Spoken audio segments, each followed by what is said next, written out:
Almost 70% of the US economy is based on one thing: consumer spending. But the consumer is officially tapped out. I'm revealing the one financial mistake you're making right now that will force you to keep working 5 years longer than you planned. Some news just broke, and if this is not a recession indicator, frankly, I don't know what is. One of all of our jobs is to kind of look at the tea leaves and get a feel for what's happening with the economy. Because if you get the economy right, you're probably going to get your investments right as well. And so when I saw this headline, I was like, oh, this is not good news. We all know that almost 70% of the US economy is based on consumer spending. So looking at how the consumer is doing is super important. If the consumer starts slowing down, the entire economy is going to face headwinds. In this video, I'm going to show you this startling new headline, what it proves about the Great Trade Down, and then I'll reveal that one financial mistake, that debt game, that is the real trap keeping you from retirement. We're about to get into the specifics, so do yourself a favor and hit that save button. You'll want to remember this warning. The Great Trade Down just hit rock bottom. So what was this headline that woke me up? Well, to understand why it's so bad, you first have to understand what's already been happening to the consumer. We've all seen prices go up, but most of us have just been trading down. What happens when there's nowhere left to trade? For the last few years, as inflation has risen and our paychecks haven't kept up, we've all been squeezed. We've been looking for affordable luxuries. We've been on a great trade down.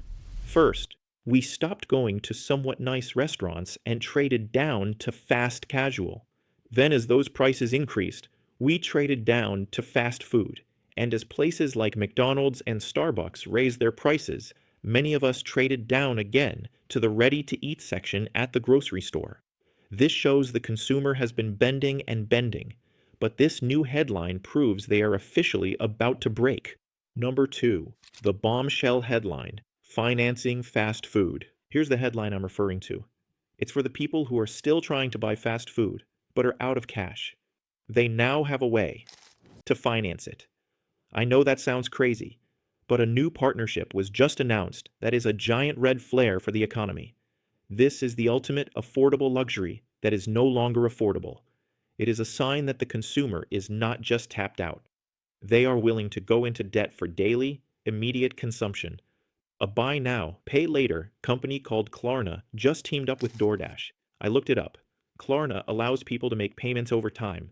They have a pay in 4 option, where you can split your purchase into 4 interest-free payments, paid every 2 weeks. Think about that. For a $40 family meal from DoorDash, you can pay $10 up front. But they also offer a pay-over-time plan with interest for 6, 12, or even 24 months. Can you imagine paying interest on a hamburger you ate 12 months ago? If that is not a sign that the consumer is tapped out, I don't know what is. This is the critical part.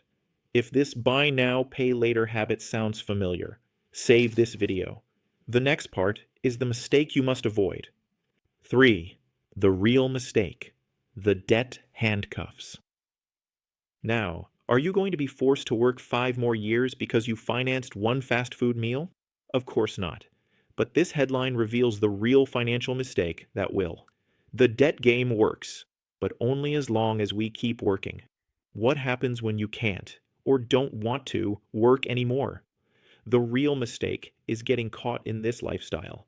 It's building a habit of financing your life, and that habit creates what I call financial handcuffs.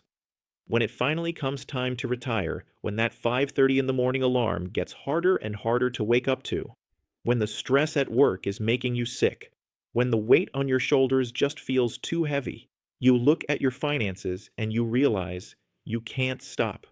You're trapped by a decade of these small payment plans.